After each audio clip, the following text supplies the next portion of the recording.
myself Deepti. Welcome to my BST class. I think before starting next topic, I want to remind that in previous topic we have studied about the meaning of cooperative societies, features, merits, limitation. Now let us proceed to the next topic, types of cooperative society. Today we will just discuss about the types of cooperative societies. Previous lecture में हम लोगों ने पढ़ा है कि cooperative societies होता क्या है, उसके मीनिंग्स क्या होते हैं, टाइप्स क्या होते हैं, फीचर्स क्या होते हैं, लिमिटेशंस क्या होते हैं. But in this we will just study about the types of cooperative societies. Now we can say the types of cooperative societies indicate the different types of person. Means it is not talking about only the particular person, it just indicate the different types of persons involved in the cooperative societies, just like a consumers, producers, or anyone. Okay, in this first one it is given the consumer cooperative society. It is given here the consumer cooperative societies. Can you tell me what is the difference between the consumers and the customer? Before starting this topic, I want to just know that what is the difference between the consumer and cooperative. Consumer and customer में क्या difference है? तो first consumers and customer का I can give you the example. अगर हम किसी shop पे जाते हैं, okay, for taking any for purchasing a chocolate, हम लोग चॉकलेट परचेज़ करने जाते हैं. बट जब हम उस चीज़ को परचेज़ करके घर पे लाते हैं तो वो क्या होता है, जो हमारे कज़न रहते हैं, हमारे जो ब्रदर रहते हैं, वो उसको खा लेते हैं. बट उसको ख़रीदने कौन गया था? हम खुद गए थे ख़रीदने. ओके, तो I am the consumer, I am the customer, but जो उस चॉकलेट को ईट किया, जो उस चॉकलेट को खाया, उसे हम क्या बोलेंगे? कंज्यूमर. तो जो चीज़ें परचेज़ करता है वो कस्टमर होता है, और जो उस चीज़ को यूज़ में लाता है, उसको यूज़ करता है, उसे हम कंज्यूमर बोलते हैं. Is it clear to all? Consumer cooperative societies, in shortly I can explain you. Consumer को in simple word, I am just trying to tell you कि सिंपल वर्ड में आप कंज्यूमर कोऑपरेटिव सोसाइटी समझ लो होता क्या है. Consumers means we are the consumers or the normal public, you can say, be a consumer, or they can be a part of a consumer cooperative society. Means जो हम लोग normal public हैं, we can be a customer, we can be a consumer. But कभी कभी क्या होता है, कुछ मार्केट इश्यूज ऐसे रहते हैं जिससे हमारी रिक्वायरमेंट पूरे तरीके से सेटिस्फाइड नहीं होती है. Just you can take the example. Consumers कोई भी चीज़, अगर कस्टमर्स कोई भी चीज़ परचेज़ करते हैं तो रिटेलर से, रिटेलर करता है होलसेलर से, होलसेलर मैन्युफैक्चरिंग फैक्ट्री से परचेज़ करके लाता है. तो ये जो बीच में जो रोल प्ले करते हैं ना, मिडिल मैन का जो रोल होता है इसमें, इस मिडिल मैन वर्ड को we have to eliminate when we just join the consumer cooperative societies. हमें इस मिडिल मैन के वर्ड को रिमूव करना है कंज्यूमर कोऑपरेटिव सोसाइटीज़ से, क्योंकि जो मिडिल मैन का रोल होता है ना, they just exploit the customers. You can take the example. अगर आप किसी मैन्युफैक्चरिंग फैक्ट्री से कोई भी प्रोडक्ट परचेज़ करके लाते हो और वो आपका 20 रुपीज़ का होता है, बट वो जब होलसेलर के पास जाता है तो वो होलसेलर उसको 25 रुपीज़ में परचेज़ करके लाता है, एंड देन उसको वो रिटेलर के पास सेंड करता है. तो रिटेलर और उसमें 5 रुपीज़ ऐड कर देता है. बट वो मैन्युफैक्चरिंग फैक्ट्री से कितने का लाया था? 20 का. रिटेलर को दिया 5 रुपीज़ में, 5 रुपीज़ रिटेलर ने उसमें ऐड कर दिया, तो 25 हो गया. जब कस्टमर को देने की बात आई उस प्रोडक्ट को, तो रिटेलर ने क्या किया कि उसमें 5 रुपीज़ और ऐड कर दिया, तो टोटल तो इनकी प्रॉफिट 10 रुपीज़ हो गए.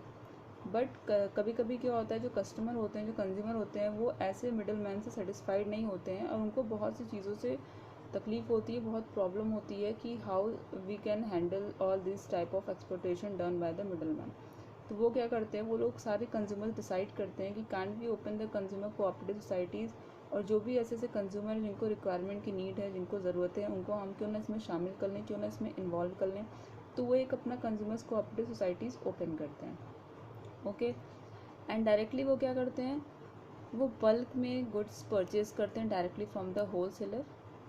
बल्क में गुड परचेज़ करते हैं होलसेलर्स के थ्रू, एंड उसको क्या करते हैं, sell to the members of the society. और उसको जो भी सोसाइटी के मेंबर्स होते हैं उनको वो एट रिजनेबल प्राइस पे सेल कर देते हैं। तो कंज्यूमर कोऑपरेटिव सोसाइटीज़ का बहुत ही अच्छा रोल होता है। They just ensure study supply of essential goods, means जो भी उनकी ज़रूरतें होती हैं वो तुरंत उस चीज़ को मेंबर्स तक पहुंचाते हैं without any middle man, nothing. So by eliminating middleman, this cooperative society provide product at cheapest price or at low price।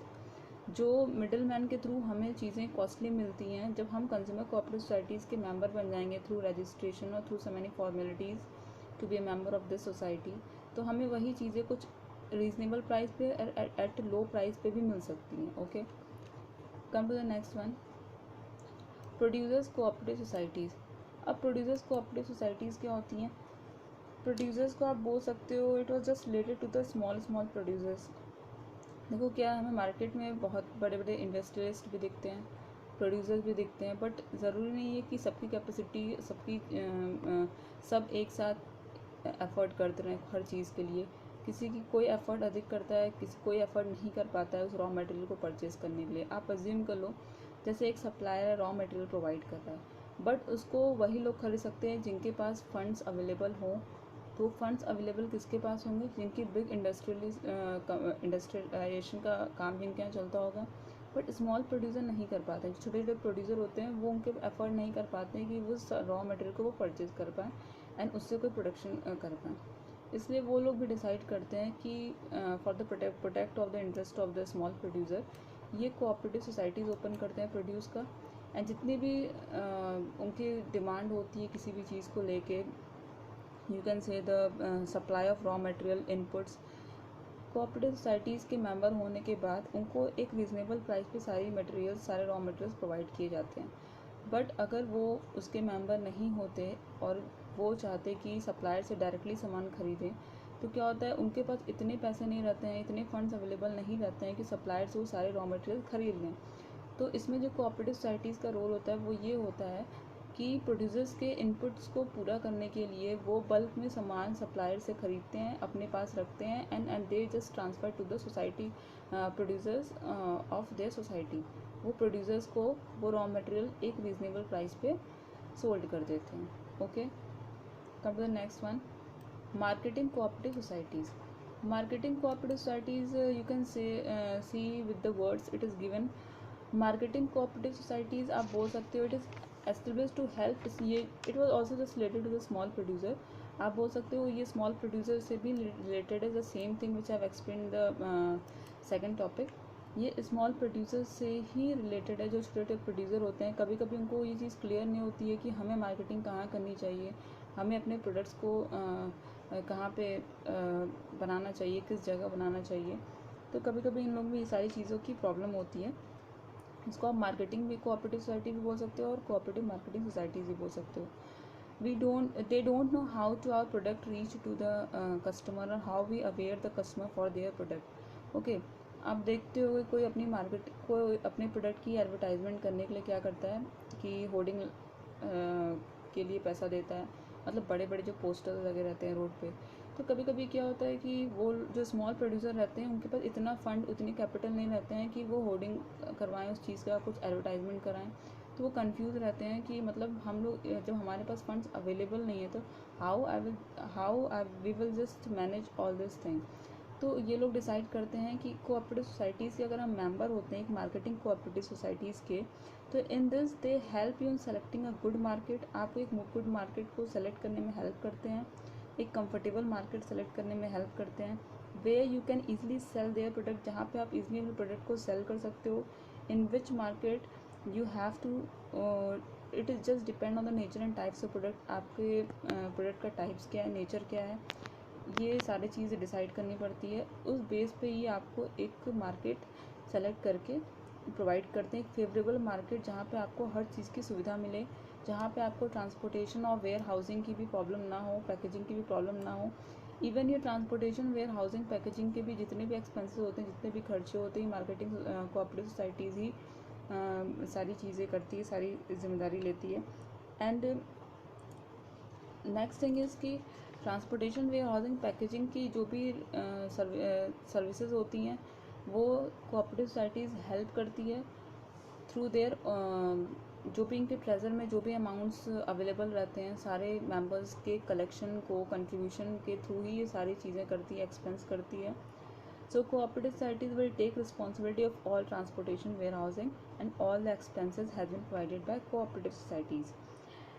To directly contact with the customers for sold our product for a good profit.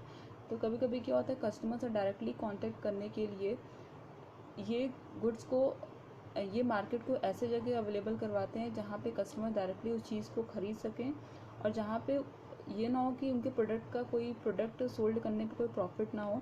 तो वो ये चीज़ ध्यान रख के market उनको select करके देते हैं कि जहाँ पे ये प्रोडक्ट अपनी सोल्ड करे वहाँ से इस प्रोड्यूसर को कोई प्रॉफिट भी हो. Okay. Next thing is farmers cooperative societies. Farmers cooperative societies क्या होता है. अब देखो अभी तक हम लोगों ने कंज्यूमर्स पढ़ा, प्रोड्यूसर्स पढ़ा एंड मार्केटिंग पढ़ा. तो सबकी अपनी अपनी रिक्वायरमेंट तब हम ये सोसाइटीज़ ज्वाइन करते हैं. फार्मर्स की रिक्वायरमेंट क्या होती है.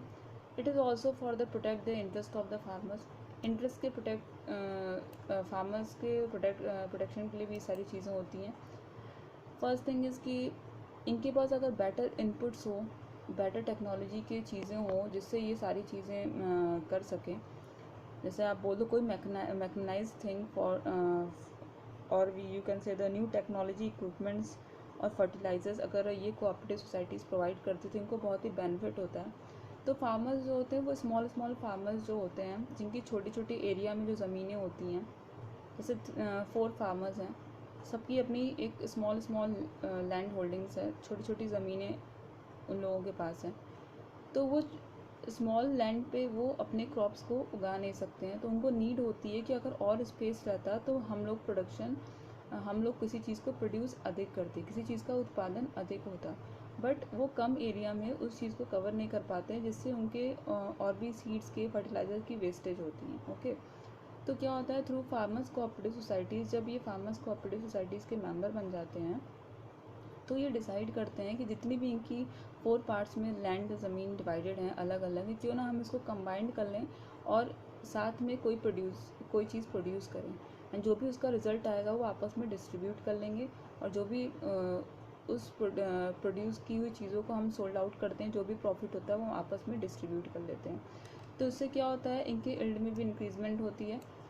नेक्स्ट थिंग, फ्रेगमेंटेशन की प्रॉब्लम भी दूर हो जाती है. फ्रेगमेंटेड लैंड होल्डिंग मतलब आपका होता है कि जो स्मॉल लैंड होल्डिंग्स होते हैं, तो अब तो उसकी प्रॉब्लम ऐसी कुछ है नहीं क्योंकि जो स्मॉल लैंड उन्होंने हायर किया रहता है, अब तो वो जॉइंट करके कंबाइंड करके साथ में हर चीज़ करते हैं, प्रोड्यूस करते हैं, जो भी उसका बेनिफिट होता है साथ में इक्वली डिस्ट्रीब्यूट करते हैं. तो कोई ऐसा इशू नहीं होता है फ्रेगमेंटेड लैंड होल्डिंग्स का भी.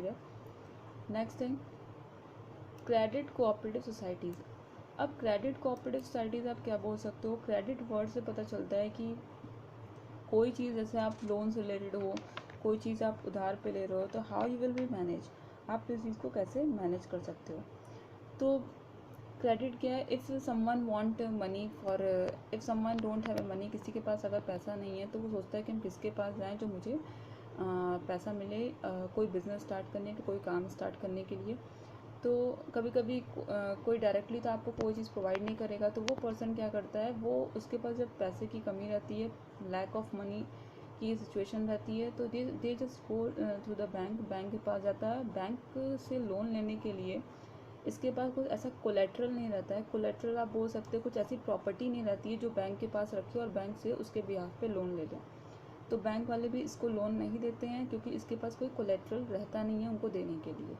तो ये डिसाइड करते हैं why we should not join the cooperative societies, credit cooperative societies, जहाँ पे लोन ईजिली प्रोवाइड करते हैं एंड इनको लैंडर्स की एक्सप्लॉयटेशन से बचा के रखते हैं. Okay. They just make sure that they will not exploited by the landers. तो कोऑपरेटिव सोसाइटीज़ का रोल रहता है कि इनको ये फाइनेंशियली हेल्प करते हैं, जो भी इनकी नीड रहती है उसको पूरी करते हैं एंड लोन प्रोवाइड करते हैं, but at a low interest loan भी प्रोवाइड करते हैं. That low rate of interest they provide the loan. कोई हायर रेट फिक्स नहीं करते हैं like bank and the money landers. तो इनका एक रहता है कि क्रेडिट कोऑपरेटिव सोसाइटी से अगर हम मेंबर हुए तो हमें सारी बेनिफिट्स मिलेगी. तो why should not we join the credit cooperative societies, हम क्यों ना ज्वाइन करें क्रेडिट कोऑपरेटिव सोसाइटीज़. तो इनको ईजिली वे में सारी क्रेडिट जो भी इनको पैसे की फाइनेंशियली प्रॉब्लम रहती है, क्रेडिट कोऑपरेटिव सोसाइटीज़ ज्वाइन करने के बाद सारी प्रॉब्लम इनकी सॉल्व हो जाती है। Okay, now this one is cooperative housing society. अब कोऑपरेटिव हाउसिंग सोसाइटीज़ को आप बोल सकते हो कि हाउसिंग सोसाइटीज़, अभी तक तो ये क्लियर था कि कोऑपरेटिव हाउसिंग सोसाइटीज़ का ये था कि अभी हमने कंज्यूमर पढ़ा, प्रोड्यूसर पढ़ा, मार्केटिंग पढ़ा, ये सारी चीज़ें हम लोगों ने पढ़ी, फार्मर्स का पढ़ा। अब this one is for the cooperative housing societies, वो कोऑपरेटिव सोसाइटीज़ जो हाउस से रिलेटेड हो। वर्ड से ही बता रहे, this is just related to the house. देखो, it was just operate for the helping the people who have a limited income to construct houses at a reasonable cost. ये उन लोगों के लिए जिनकी इनकम जो रहती है बहुत ही लिमिटेड रहती है उनके हाउस को कंस्ट्रक्ट करने के लिए। वाई? बिकॉज ज़रूरी नहीं है कि अगर आपकी कोई मन में कोई ऐसी आप ऐसा फेल्ट करते हो कि दूसरे का घर इतना अच्छा है, तो why should I will not make the same house for life for live. तो ओके, तो क्यों ना हम वो घर हम अपने लिए बनाएं जो कि जहाँ पे हम अच्छे से रह सकें, मेरे पास भी ये फैसिलिटी हो जैसे दूसरे के घर में है, जैसे दूसरे के घर के बाहर पार्क है, सारी फैसिलिटीज़ हैं, अच्छी अच्छी चीज़ें हैं, प्लांट्स हैं, तो क्यों ना ऐसी चीज़ें हम मेरे घर के बाहर भी हों, क्यों ना मैं भी ऐसा घर हायर कर सकूँ। तो ये तो ह्यूमन फीलिंग है जो दूसरे को देख के लोग सोचते हैं। बट अगर किसी को इस चीज़ को मेंटेन करना है और चाहिए कि मैं भी ऐसा घर बनाना चाहता हूँ, बट उसके पास फाइनेंशियली कोई प्रॉब्लम है जिसकी वजह से वो अपने हाउस को कंस्ट्रक्ट नहीं कर सकता है because of a limited income, तो this cooperative societies help, this type of societies help to help in their residential accommodation at lower cost. उनको घर बनाने के लिए, वहाँ पर रहने के लिए, फ्लैट खरीदने के लिए कोऑपरेटिव हाउसिंग सोसाइटीज़ क्या करती है, अपने सोसाइटी के मेंबर्स को जिनको रिक्वायरमेंट है कोई घर बनाने की, एक रेसिडेंशियल हाउस बनाने की, तो वो कोऑपरेटिव हाउसिंग सोसाइटीज़ इनको फाइनेंशियली प्रोटेक्ट करती है, फाइनेंशियली जो भी इनकी प्रॉब्लम रहती है उसको पूरी करती है। At low price they provide house of flats at good places और एट अ गुड लोकेलिटी। तो उसके अकॉर्डिंग ये उनको हाउस प्रोवाइड करते हैं एक अच्छे से लोकेलिटी में, एक अच्छे से प्लेसेस पे। और अगर if you are the members you can get at lower cost all the things you want. आपको हर चीज़ें वो मिलेंगी जो कि आपको एक घर में चाहिए होती हैं, घर के बाहर चाहिए होती है। सारी जिम्मेदारी, सारी रिस्पॉन्सिबिलिटी कोऑपरेटिव हाउसिंग सोसाइटीज़ ही निभाती है।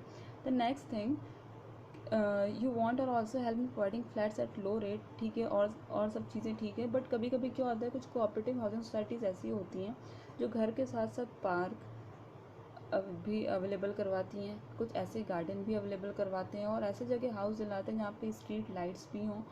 तो ये कुछ अच्छे कोऑपरेटिव हाउसिंग सोसाइटीज़ होती हैं जो अपने सोसाइटी मेंबर्स के लिए, जो हाउस को लेकर परेशान रहते हैं, जिनको लिमिटेड इनकम रहती है, कंस्ट्रक्ट नहीं कर पाते हैं अपना हाउस, तो ये फाइनेंशियली उनको हेल्प करती है। और इनका मेन एम ये होता है, the main aim is to solve the housing problems, to solve the housing problem. इनका मेन एम होता है कि जो भी उनके मेंबर्स हैं कोऑपरेटिव हाउसिंग सोसाइटीज़ में, उनके प्रॉब्लम को वो अच्छे तरीके से सॉल्व कर पाएँ।